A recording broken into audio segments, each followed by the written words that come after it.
Merci, Monsieur le maire. Merci pour vos mots par rapport aux attaques, notamment qui se livrent actuellement contre la question écologique, notamment au niveau du Parlement et à l'échelle internationale. Je voudrais, au nom du groupe écologiste et pluriel, partager l'hommage vibrant, l'hommage appuyé que vous avez rendu aux marins-pompiers, aux secouristes, à l'ensemble des services de la ville qui ont œuvré d'arrache-pied pour éteindre les feux qui ont accablé le nord de notre ville. Je veux également saluer les élans de solidarité, ça a été fait notamment par Madame Samia Ghali, qui sont manifestés dans certains quartiers de Marseille de la part de Marseillais, de jeunes Marseillais notamment, et dire bien sûr notre solidarité aux familles qui ont perdu leur maison, qui ont perdu une part importante de ce qui a fait leur vie dans les flammes. Ces incendies annoncent malheureusement, tragiquement, ce que seront nos vies dans un futur très proche. Il s'agit en fait d'un terrible prélude à l'heure de la crise climatique si l'inaction écologique se poursuit. C'est aussi la tragique conséquence de conditions climatiques extrêmes, canicules, sécheresse, vents conjugués, auxquels il faut ajouter malheureusement un urbanisme en tâche d'huile, ça vient d'être évoqué, qui est ravageur, et une culture du risque qui malheureusement reste encore déficitaire. Les conséquences sanitaires de ce drame risquent d'être également extrêmement importantes au regard du pic de pollution qui n'a jamais atteint ces niveaux selon Atmo.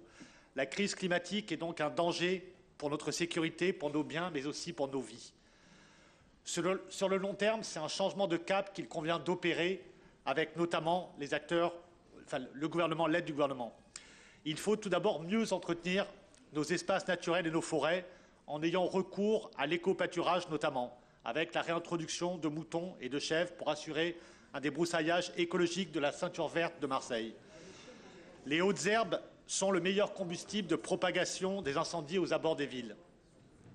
Il faut également revoir nos règles d'urbanisme afin d'en finir avec le mitage en périphérie des villes et l'artificialisation des sols en sécurisant notamment les abords de notre ville, en développant et en continuant de développer l'agriculture urbaine, car ces espaces sont les meilleurs tampons possibles.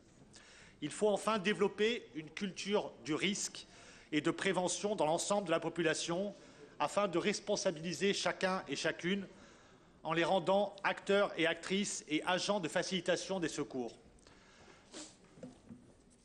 Une autre leçon à tirer de cet événement et de ce drame est que les crises climatiques frappent toujours et d'abord les plus vulnérables. L'urgence climatique est toujours couplée à l'urgence sociale. C'est pourquoi le Fonds climat social doit bénéficier aux populations les plus vulnérables avec un transfert direct de l'Union européenne vers les villes pour faire face à ces crises et accompagner au mieux les populations victimes.